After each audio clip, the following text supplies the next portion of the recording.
Di dalam hidup kita ini ada begitu banyak jalan yang tidak kita mengerti. Bahkan di depan kita ada banyak-banyak jalan yang belum pernah kita lalui. Tapi banyak orang Kristen begitu sombong menjalani hidup, menjalani jalannya dengan kekuatan dan hikmatnya sendiri tanpa pernah menyertakan Tuhan. Bahkan hebatnya banyak orang Kristen bikin jalan baru. Iya apa iya? Katakan kanan kirimu, jangan bikin jalan baru, ikuti Tuhan. Ya, jangan bikin jalan sendiri. Kenapa? Karena Tuhan Maha tahu, kita sok tahu. Ya, amin. Ketika engkau mau menikah, pilih yang sesuai dengan kriteria Tuhan. Waktu engkau mau berusaha, mau berbisnis, berdoa minta tuntunan Tuhan. Jangan pernah lupa. Ya, dikatakan jaga jarak antara tabut itu. Artinya apa? Engkau tidak boleh hilang pandang dari tabut itu. Tabut itu harus selalu kelihatan di hidupmu. Supaya apa? Maksudnya supaya kamu mengetahui jalan yang harus kamu tempuh. Sebab jalan itu belum pernah kamu lalui. Di depan kita ada begitu banyak rahasia. Kita tidak mengerti apa yang akan terjadi di depan. Kita perlu mendekatkan diri dengan Tuhan. Dengan tabut itu, dengan hadirat Tuhan. Saya kemarin ketemu dengan seorang ibu saudara di Surabaya dan dia bersaksi. Ya, waktu dia ketemu dia peluk saya, dia menangis bercucuran air mata. Saya bilang, ibu kenapa ibu menangis begitu? Terima kasih Bu Debi, mesbah doa, mesbah syukur, seluruh khotbah-khotbah ibu itu sangat menguatkan saya. Lalu dia mulai cerita, singkat cerita dia tuh dulu ibu sosialita yang kerjaannya ganti-ganti tas, ratusan juta bahkan miliar. Ya, kalau jam 10 malam tuh dia keluar rumah untuk dugem. Kadang anaknya waktu itu masih kecil, halangi dia di depan mobil, "Mami jangan pergi dugem." Dia buka kaca teriak, "Kamu minggir gak? Mami tabrak lo kalau gak minggir." Bayangkan saudara, akhirnya dia pergi dugem. Suaminya bilang, "Di rumah aja, mau cari apa di luar? Minggir." Pokoknya gak ada satu orang pun yang bisa menasihati dia. Singkat cerita dia menjalani hidup dengan keinginannya, dia bikin jalan sendiri, dia tidak pernah cari Tuhan. Singkat cerita di awal pandemi dia divonis dokter kena kanker mulut rahim. Waktu itu semua tutup di Indonesia karena kebetulan suaminya orang Kanada. Suaminya bawa dia berobat, cuma Dubai satu-satunya negara yang buka dan tidak pakai apa segala macam untuk COVID dan lain sebagainya. Jadi dia bisa bawa istrinya ke sana. Ketika diperiksa saudara, ya luar biasa, dia mengalami kesakitan yang begitu luar biasa. Sampai kanker itu sudah menyebar dan ususnya pecah. Dan kotorannya itu tumpah di mana-mana dan dokter harus bikin ususnya itu di lubang perutnya untuk bikin kantong pembuangan di luar. Dia marah sama Tuhan. Dia bilang, "Kenapa saya kena begini Tuhan? Apa yang sudah saya buat? Tidak ada pertobatan." Suaminya bilang, berdoa. Kamu tanya Tuhan, kenapa kamu menghadapi gini? Dan suaminya itu sabar bersihin kotorannya. Kalau kantongnya itu tergeser, dia bilang, "Bu, saya jijik dengan saya punya kotoran sendiri. Saya tutup muka pakai bantal, suami saya itu bersihkan. Ya semua kotoran saya tuh." Saya sampai tanya sama suaminya, "Pak, satu hal yang saya mau tanya, kenapa Bapak bisa melakukan itu?" Satu, yang pertama Bu, karena janji nikah. Seringkali orang itu mengucapkan janji nikah dengan ketawa ketiwi, senang. "Aku akan mendampingimu dalam suka dan duka, dalam sehat dan sakit." Tapi kita kurang memahami bahwa ternyata janji nikah itu berat sekali. Ketika sakit kita tidak boleh meninggalkan pasangan kita. Wow, saya sampai meneteskan air mata mendengar itu. Dia bilang, yang kedua Bu, kita tidak tahu hidup ini. Mungkin hari ini istri saya yang sakit dan kebetulan dia yang kena sakit. Tapi bisa jadi besok atau tahun depan sayalah yang mengalami itu. Dan Yesus mengajarkan apapun yang engkau perbuat, engkau ingin orang perbuat kepadamu, perbuatlah itu juga kepada orang lain. Hanya itu yang memberikan saya kekuatan untuk bisa melayani istri saya. Dia suruh istrinya berdoa, istrinya gak mau berdoa. Suruh baca Alkitab, gak mau baca Alkitab. Sampai suaminya itu bingung saudara. Lalu ada seorang teman mengirimkan khotbah saya kepada istrinya dengan judul Akibat Dosa Tersembunyi. Itu khotbah sekarang di YouTube dinonton sudah jutaan saudara. Dia bilang waktu saya nonton khotbah ibu yang judulnya akibat dosa tersembunyi itu, saya dijamah Tuhan. Saya menangis di kamar saya, Bu. Dan saya tahu ini semua saya juga dulu jauh dari Tuhan. Saya tidak pernah mengerti jalan Tuhan. Lalu saya berlutut meminta pengampunan. Dari situ saya belajar bersyukur. Apapun keadaan saya bilang saya terima Tuhan. Kemarin saya ketemu dia. Satu hal yang luar biasa, dia bilang gini, Bu, saya sembuh atau tidak sembuh, saya bersyukur. Saya bersyukur saya kena cancer seperti ini, jiwa saya dikembalikan kepada Tuhan. Jadi kapanpun saya mati, saya siap karena saya sudah bertobat. Saya lebih suka mengalami yang seperti ini, Bu, daripada saya tidak sakit. Dan saya masih dengan kehidupan yang lama seperti itu. Saya tiba-tiba mati, saya pasti masuk neraka. Saya bersyukur. Saudara, ketika orang tidak mengerti jalan Tuhan, ya dia hidup dengan segala kemauannya sendiri. Dan Alkitab berkata, ketika Tuhan mendidik seseorang, memang didikan itu sakit, tetapi mendatangkan sukacita yang kekal sampai selama-lamanya. Ada banyak jalan yang kita gak ketahui di hidup ini. Bahkan kita gak tahu masa depan kita. Kenapa kita gak boleh kehilangan jarak pandang dari tabut itu? Artinya apa saudara? Jangan jauh-jauh dari hadirat Tuhan. Hadirat Tuhan itu yang dapat menuntun hidupmu, yang dapat memberikan kekuatan bagi engkau. Bahkan ketika engkau merasa tidak ada lagi jalan keluar, ingat satu saat harta, kekayaan, bahkan uang tidak lagi bisa berbicara apa-apa. Ketika orang sudah sakit begitu, saya melihat dokter bilang udah gak bisa apa-apa, ya tinggal tunggu mujizat. Kemarin saya baptis satu orang kanker stadium akhir. Bu Debbie, saya minta dibaptis, Bu. Ya, saya bersyukur mendengar khotbah-khotbah ibu. Dia bilang, dokter berkata umur saya tinggal 6 bulan. Berarti saya sekarang harus siap-siap mati. Saya bilang sama dia, jangankan kamu yang divonis dokter 6 bulan umurmu.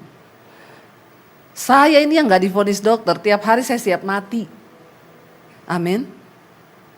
Bagaimana dengan Bapak Ibu? Udah siap-siap mati? Halo? Udah siap-siap mati? Kenapa saudara kita harus siap mati? Saya bilang sama ibu itu, ibu divonis dokter tinggal 6 bulan. Banyak yang gak divonis mati, Bu, mendadak. Cuma lagi duduk di sofa mati, Bu.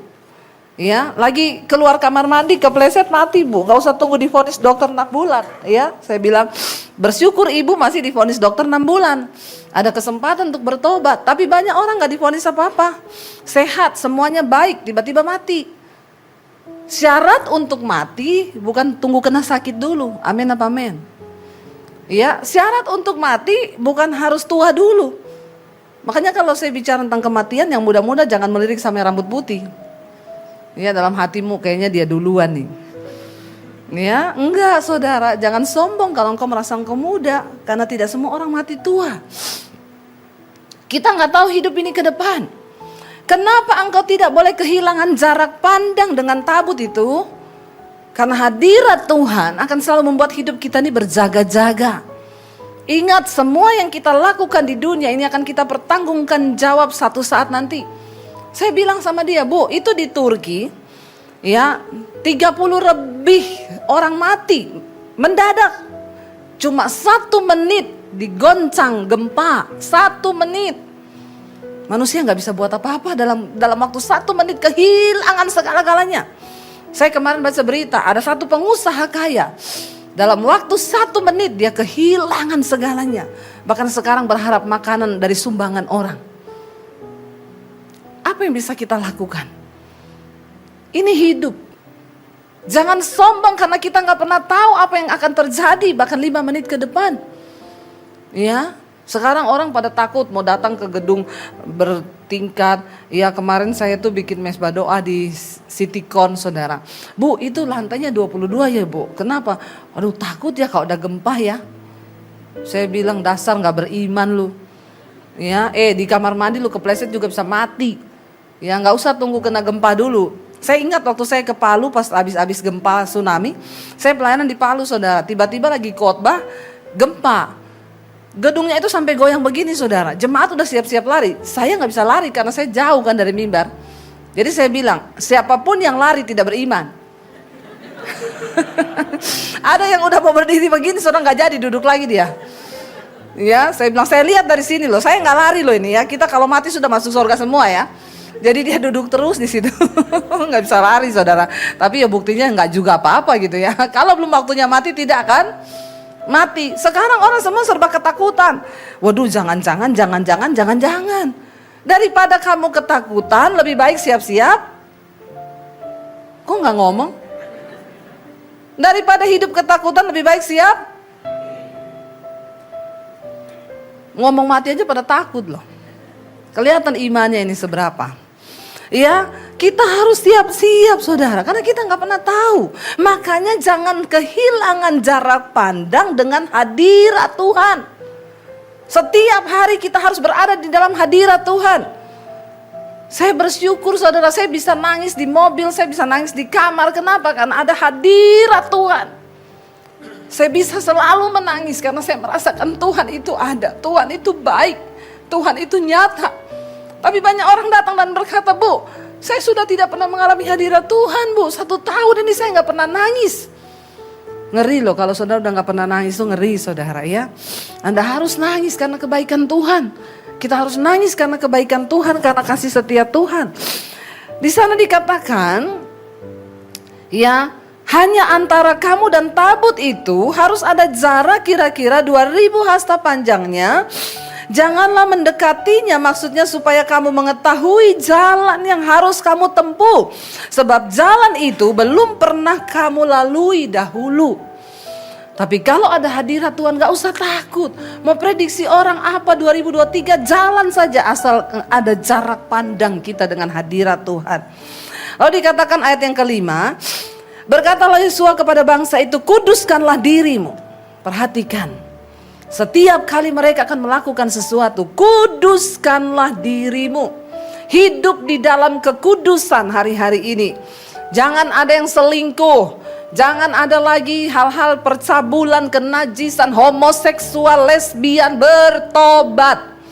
Sekarang dosa itu begitu menyenangkan saudara. Kuduskan dirimu kata Tuhan ya.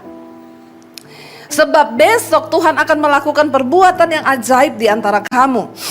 Dan kepada para imam Yosua berkata demikian, angkatlah tabut perjanjian dan menyeberanglah di depan bangsa itu ya. Maka mereka dikatakan mengangkat tabut perjanjian dan berjalan di depan bangsa itu. Ayat 7. Dan Tuhan berfirman kepada Yosua, pada hari ini, perhatikan, pada hari inilah aku mulai membesarkan namamu di mata seluruh orang Israel.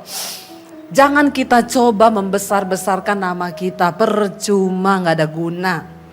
Tapi kalau Tuhan yang membesarkan nama kita, maka itu akan menjadi sesuatu yang kekal. Tapi kalau kita berusaha membesarkan nama kita, Yosua tidak berusaha melakukan apapun, dia hanya melakukan perintah Tuhan. Dan Tuhan yang berkata, mulai hari ini kata Tuhan, ya, aku yang akan membesarkan namamu ya di tengah-tengah orang Israel. Tuhan yang berfirman pada hari inilah, ya, aku akan membesarkan namamu di antara seluruh orang Israel, supaya mereka tahu bahwa seperti dahulu aku menyertai Musa, demikianlah aku akan menyertai engkau. Dalam hidup ini yang terpenting itu adalah penyertaan Tuhan. Katakan amin. Waktu Tuhan beserta kita, banyak hal besar akan terjadi saudara. Lalu dikatakan di sana ayat yang ke-8.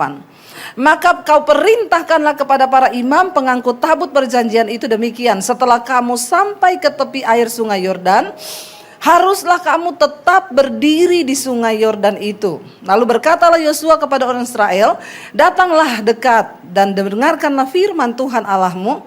Lagi Yosua, dari hal inilah akan kamu ketahui bahwa Allah yang hidup ada di tengah-tengah kamu, dan bahwa sungguh-sungguh akan dihalaunya orang Kanaan, orang Het, orang Hewi, orang Feris, orang Girgasi, orang Amori dan orang Yebus itu dari depan kamu. Sesungguhnya dikatakan di sana, tabut perjanjian Tuhan semesta bumi berjalan menyeberang di depan kamu masuk ke sungai Yordan. Maka sekarang pilihlah 12 orang dari suku-suku Israel, seorang dari tiap suku, ya segera sesudah kaki para imam pengangkat tabut Tuhan itu semesta bumi berhenti di dalam air sungai Yordan, maka air sungai Yordan itu akan terputus. Air yang turun dari hulu akan berhenti mengalir menjadi bendungan. Perhatikan baik, Tuhan melakukan metode yang berbeda ketika zaman Musa. Ketika bangsa Israel dibawa oleh Musa, itu mereka masih dari perbudakan di Mesir, tidak tahu tentang Tuhan. Mereka ada di Mesir, di tempat negeri yang penuh penyembahan berhala. Mereka belum tahu tentang apa-apa tentang Tuhan. Jadi ketika di depan ada laut, Tuhan mengeringkan lebih dahulu air laut, baru bangsa itu disuruh menyeberang. Tuhan berkata, Musa ambil tongkatmu, pukul ke laut, lalu jadi jalan. Baru bangsa itu berjalan. Berbeda dengan di sungai Yordan, Tuhan tidak mengeringkan sungai itu. Tuhan mau lihat imannya orang Israel setelah 40 tahun mereka dibawa berputar di padang gurun. Apakah mereka sudah sungguh-sungguh percaya? Sekalipun ada air, para imam lebih dulu harus masuk ke dalam air itu. Dan mereka tidak boleh diam saja. Bangsa Israel harus mengikuti dalam keadaan air sungai Yordan sedang mengalir dengan deras-derasnya. Hari ini saudara, apakah imanmu sudah tumbuh atau cuma begitu-begitu saja dari tahun ke tahun? Jangan jadi orang Kristen pas-pasan. Jadilah orang yang punya iman yang bertumbuh. Tuhan, apapun kesulitan yang ada di depanku, aku percaya tangan Tuhan cukup untuk menyertaiku. Itu orang yang punya iman. Ibu yang bersaksi kepada saya kena cancer, dulu dia cuma sibuk bertanya, kenapa Tuhan aku begini, kenapa. Tapi ketika dia berjumpa dengan hadirat Tuhan, Tuhan menjamah dia, imannya berubah.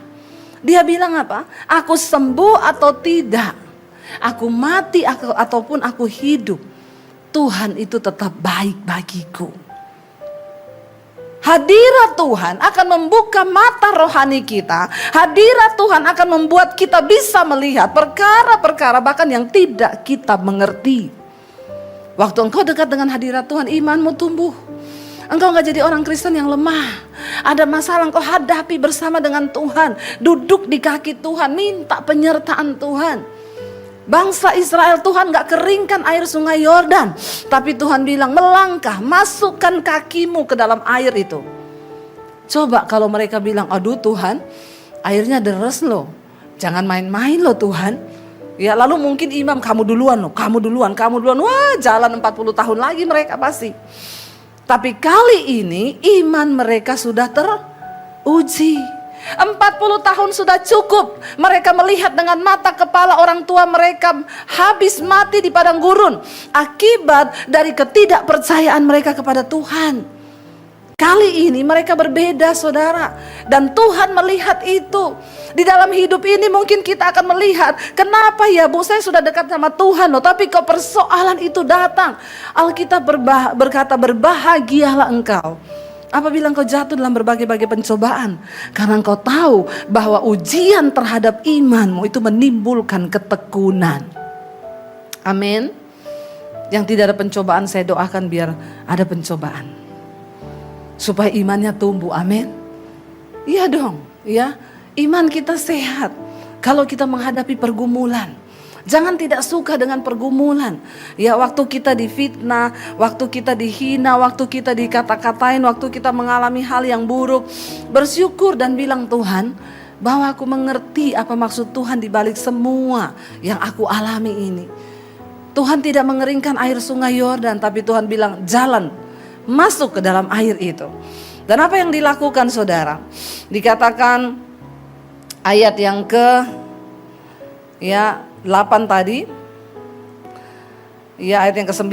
Lagi kata Yosua, dari hal ini kamu akan ketahui bahwa Allah hidup. Allah yang hidup itu ada di tengah-tengah kamu. Bagaimana saudara kita bisa yakin bahwa Tuhan itu ada di tengah-tengah kita? Waktu kita punya persoalan dan Tuhan turut bekerja untuk menyelesaikannya. Ya ibu itu berkata begini, Bu, waktu saya sakit itu ketika dibolong usus saya, perut saya dibikin kantong. Setiap hari saya bersungut. Dan itu rasanya semakin sakit, Bu. Sampai dia bilang sama suaminya, saya minta dokter untuk suntik mati aku. Atau kamu yang suntik aku mati. Dia bilang, saya gak mau, nanti kamu masuk surga, saya masuk neraka, kita gak ketemu. Kata suaminya. Karena sudah tidak kuat dengan penderitaan. Tapi ketika dia berjumpa dengan hadirat Tuhan, dia berdoa, Tuhan, aku tidak mau ada sungut-sungut keluar dari mulutku. Aku mau bersyukur kepada Tuhan. Lalu dia bilang begini, Bu, tahu nggak? Saya masih kesakitan loh, Bu. Saya masih sakit dan belum sembuh. Tapi ada damai sejahtera itu di hati saya. Saya bilang itu Tuhan. Apa kunci, apa ciri, apa sinyal bahwa Tuhan itu masih ada dalam hidup kita? Waktu engkau hidup dalam damai sejahtera. Suami istri hidup damai sejahtera. Anak-anak hidup dalam damai sejahtera. Itu tanda Tuhan ada di dalam hidup kita. Lalu akhirnya saudara Yosua berkata, kamu akan tahu bahwa Tuhan Allah yang hidup itu ada di tengah-tengah bangsa Israel. Lalu ayat yang ke-11, sesungguhnya tabut perjanjian Tuhan semesta bumi berjalan menyeberang di depan kamu masuk ke sungai Yordan. Maka sekarang pilihlah 12, lalu dipilih saudara ya ayat 14. Ketika bangsa itu berangkat dari tempat perkemahan mereka untuk menyeberangi sungai Yordan, para imam pengangkat tabut perjanjian itu berjalan di depan bangsa itu. Segera sesudah para pengangkat tabut itu ya masuk ke sungai Yordan, para imam, memang imam ini harus lebih dulu ya diuji. Jadi imam ini punya iman apa enggak? Jangan ngomong imam tapi enggak punya iman. Makanya imam yang harus masuk duluan. Ya, jadi jemaat lihat dari belakang. Ini imamnya tenggelam enggak ya? Hanyut enggak ya? Kalau imamnya hanyut dan tenggelam maka jemaat lari kocar-kacir. Begitulah jemaat, ya enggak? Ya kalau imamnya tenggelam boro-boro ditolong, yang ada diteriakin. Enggak punya iman gitu ya, tapi jemaat di sini tidak, amin. Insya Allah. Ya, lalu dikatakan saudara, ya segera sesudah para pengangkat tabut itu sampai ke sungai Yordan, dan para imam pengangkat tabut itu mencelupkan kakinya ke dalam air di tepi sungai itu. Sungai Yordan itu sebak sampai meluap sepanjang tepinya selama musim menuai. Maka berhentilah air itu mengalir.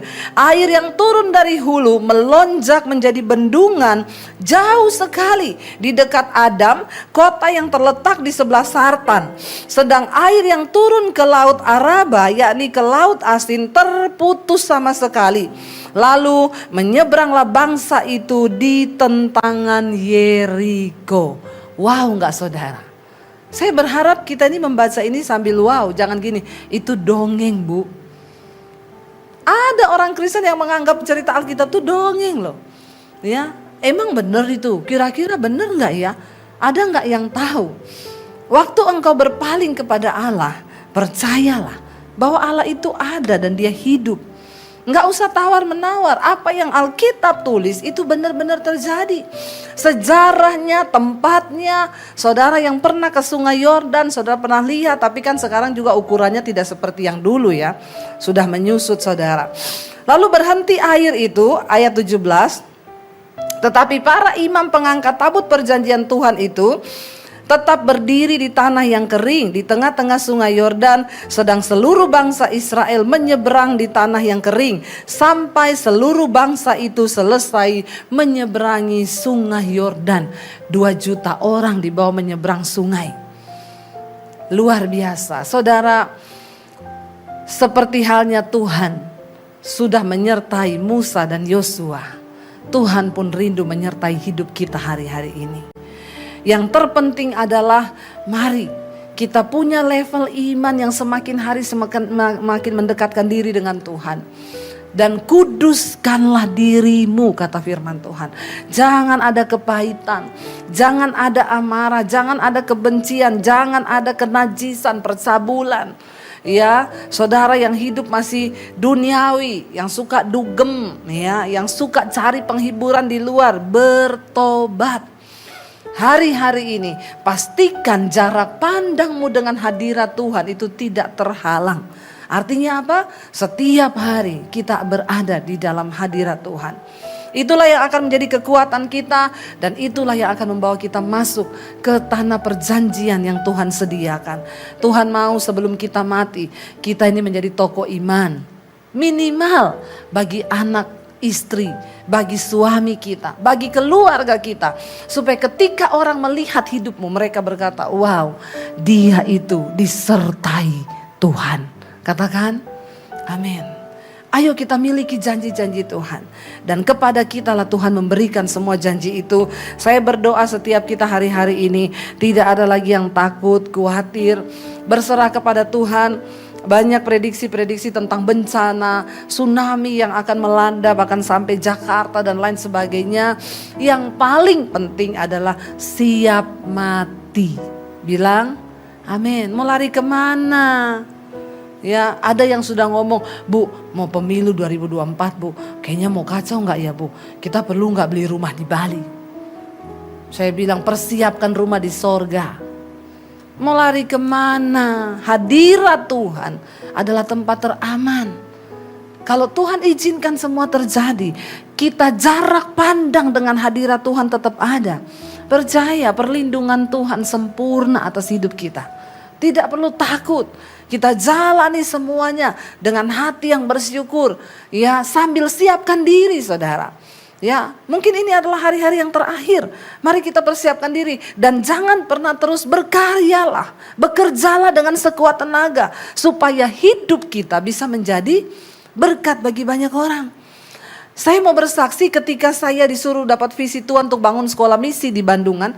Puji Tuhan bulan lalu kami sudah peletakan batu pertama. Dan sekarang sudah mulai berjalan pembangunannya. Saya waktu itu bertanya, Tuhan bagaimana saya bisa membangun sebuah sekolah untuk orang-orang yang akan dari desa, sekolah gratis di situ.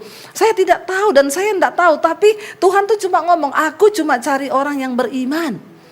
Aku gak cari orang yang punya uang, tapi orang yang punya iman untuk melakukan proyek-proyekku yang besar di bumi. Saya melangkah saudara. Kami cari tanah dan akhirnya dapat ya 4.500. Itu juga diberi sama Jemaat Mesbah Doa yang ada di Semarang. Waktu pembangunan saya bilang, Tuhan, saya percaya Tuhan akan mencukupkan. Saudara, tiba-tiba ada yang telepon, Bu, ya saya nanti sumbang ya dari pabrik kasur. Semua kasurnya dari saya ya Bu. Ya, distributor Panasonic, Bu, semua lampu, semua yang atributnya Panasonic itu dari saya ya Bu. Ya, tiba-tiba tukang taman telepon, Bu, nanti saya yang bikin tamannya, saya akan ajari orang anak-anak sekolah Alkitab itu untuk mereka bertanam supaya mereka nggak miskin, mereka bisa makan. Siap. Saya ditelepon lagi, Bu, apa yang Ibu butuhkan Bu untuk pembangunan sekolah misi? Banyak. Ya udah mulai sekarang saya ambil alih ya seluruh ya buat material pembangunannya. Jadi hari ini saya mau bersaksi depan saudara, Tuhan sudah mencukupi semuanya. Apa yang Tuhan katakan waktu kita berjalan dengan iman di luar logika loh. Kok gak ada yang wow ya? Wow ya saudara ya. Wow loh, saya tuh meneteskan air mata loh saudara, melihat karya Tuhan. Saya gak perlu cari dana, mengedarkan proposal, tolong sumbang ya Pak, tolong gini. No, kalau itu dari Tuhan, maka Tuhan yang akan turut bekerja. Bagian kita, jalani aja. Saya melihat apa yang Tuhan buat begitu luar biasa. Dan hari ini saudara, Tuhan hanya melihat iman di hati kita. Waktu engkau punya iman, ya bangsa Israel metodenya berbeda. Tuhan tidak mengeringkan lagi seperti laut ketika Musa. Tapi ada air yang deras, Tuhan suruh melangkah. Masukkan kakimu dalam air itu. Mungkin hari ini, saya minta para imam musik maju ke depan. Mungkin hari ini, engkau sedang berada dan mencoba melangkah masuk ke air untuk bisa melihat janji Tuhan. Mungkin air yang begitu deras dan engkau berkata, Tuhan masalahku ini rasanya gak ada jalan keluar.